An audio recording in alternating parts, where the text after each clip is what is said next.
Hello every one, welcome back again.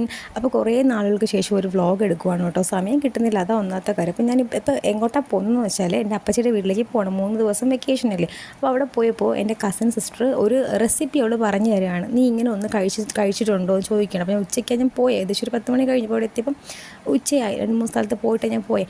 അപ്പോൾ ഇവിടെ ഉള്ളിക്കറിയും ഉണക്കമീൻ പൊള്ളിച്ചില്ലേ, അതും കൂടെ വെച്ചിട്ട് വാള ഉണക്കമീനായിരുന്നു കേട്ടോ. അത് പൊള്ളിച്ചിട്ട് രണ്ടും കൂടെ മിക്സ് ചെയ്തിട്ട് ചോറിൻ്റെ കൂടെ കഴിക്കാമെന്ന് പറഞ്ഞു. അപ്പോൾ എനിക്ക് വിശ്വസിക്കാൻ ആദ്യം പറ്റിയില്ല, ഇതെങ്ങനെയാണ് ഇതിപ്പം സെറ്റാവുന്നത് രണ്ടും തമ്മിൽ. എനിക്ക് അങ്ങോട്ട് യോജിക്കാനേ പറ്റുന്നില്ല.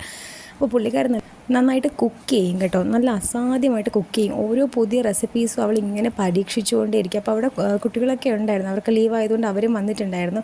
അവർ ചേട്ടനെ വീഡിയോ കോൾ ചെയ്തുകൊണ്ടിരിക്കുകയായിരുന്നു. അപ്പോൾ മോള് നല്ല ആക്റ്റീവാണ് കേട്ടോ. ഞാൻ പറഞ്ഞൊരു കാര്യം പറഞ്ഞാൽ നീ അതുപോലെ പറയുകയും ചെയ്യും, പുള്ളിക്കാരി അതുപോലെ തന്നെ പറയും. ഓക്കെ, അപ്പോൾ അത് കഴിഞ്ഞതിന് ശേഷം പുള്ളിക്കാരി ലാസ്റ്റ് സ്റ്റേജിലേക്ക് എത്തി നമ്മുടെ റെസിപ്പിയുടെ. അപ്പോൾ ഇതൊക്കെ കഴിഞ്ഞ് നന്നായിട്ട് നല്ലതായിട്ട് വഴറ്റിയെടുക്കുക. പിന്നെ ഉണക്കമീൻ കരിഞ്ഞു പോകാതിരിക്കാൻ ശ്രമിക്കുക. ഉണക്കമീൻ പൊള്ളിക്കാനൊക്കെ അറിയാമല്ലോ എല്ലാവർക്കും, അത് പ്രത്യേകം നമ്മൾ പറയേണ്ട ആവശ്യമില്ല. മീൻസ് ഇതിൽ അത്ര വലിയ പണിപ്പെട്ട പാട്ട്, പക്ഷേ നല്ല ഉഗ്രൻ ടേസ്റ്റ്. ഈ സ്പൈസസ് ഒക്കെ ഇഷ്ടപ്പെടുന്നവർക്ക് ഉഗ്രൻ ടേസ്റ്റാണ് കേട്ടോ. അവസാനം അവൾ തന്നെ ഒരു കറിവേപ്പിലൊക്കെ വെച്ച് നന്നായിട്ട് ഡെക്കറേറ്റ് ചെയ്ത് എടുത്ത് കേട്ടോ അതിന്. പിന്നെ അത് കഴിഞ്ഞ് പോയത് വവ്വാമൂല. മീൻസ് ഞാൻ കേട്ടിട്ടേ ഉള്ളൂ, പക്ഷേ ഇതുവരെ ഞാൻ ഒരു തവണ പോയിട്ടുണ്ട്. പക്ഷേ ഇത് വവ്വാമൂലയാണ്. ഞങ്ങളങ്ങനെ ഇറങ്ങി കണ്ടിട്ടൊന്നുമില്ല. ഇതിന് തൊട്ടടുത്തായിട്ട് സുരേഷ് ഗോപി സാറിൻ്റെ ഒരു പ്രോപ്പർട്ടി ഉണ്ട്. അപ്പോൾ ഞങ്ങൾ അവിടെ പോയി പുള്ളിക്കാരനെ കണ്ടിരുന്നു. കഴിഞ്ഞ വർഷം എങ്ങാണ്ടാണ് നമ്മൾ കുമാരകോവിലിൽ പോയിട്ട് വരുന്ന വഴിക്ക് പുള്ളിക്കാരനെ കണ്ട്. അപ്പോൾ പിള്ളേർക്കും നല്ല എൻജോയ്മെൻറ്റായി, ഭയങ്കര അടിപൊളി സ്ഥലമാണ്. ഞാൻ കുറേ റീൽസൊക്കെ എടുത്തോട്ടെ ഇവിടെ വന്നിട്ട്. നല്ല രസമുണ്ട്, അവിടെ വള്ളമൊക്കെ ഉണ്ട്. പിന്നെ ചൂണ്ട ഇടുന്നില്ലേ, മീൻ പിടിക്കാൻ വരുന്നവർക്ക് പറ്റിയ സ്ഥലമാണ് കേട്ടോ.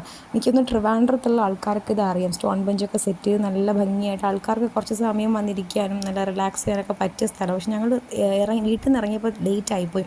പിന്നെ സൗണ്ട് കുറച്ച് അടഞ്ഞിരിക്കുകയാണ്, കാരണം പനിയായിരുന്നു 2 ദിവസം. അത് കഴിഞ്ഞിട്ടാണ് കുറേ ആയി ഞാൻ വ്ളോഗ്സൊക്കെ എടുത്തിട്ട് അങ്ങനെ എടുക്കാറില്ല സാധാരണ. മീൻസ് ഒരുപാട് വർക്കും കാര്യങ്ങളൊക്കെ ഉള്ളതുകൊണ്ട് ഞാനിങ്ങനെ പെൻഡിങ് ഇട്ട് വെക്കും. അഥവാ എടുത്തിരുന്നാലും ചില വീഡിയോസൊക്കെ ഡിലീറ്റ് ചെയ്ത് കളയും, ഇരുന്ന് എഡിറ്റ് ചെയ്യാൻ പഠിച്ചിട്ട്. അപ്പോൾ അത്രയേ ഉള്ളൂ. അപ്പോൾ വീഡിയോ ഇഷ്ടപ്പെട്ടാൽ ലൈക്ക് ചെയ്യാൻ മറക്കരുത്, ഷെയർ ചെയ്യാൻ മറക്കരുത്. ആദ്യമായിട്ടാണ് ചാനൽ കാണുന്നതെങ്കിൽ സബ്സ്ക്രൈബ് ചെയ്യാനും മറക്കരുത്. അപ്പോൾ അത്രയേ ഉള്ളൂ. ടാറ്റാ.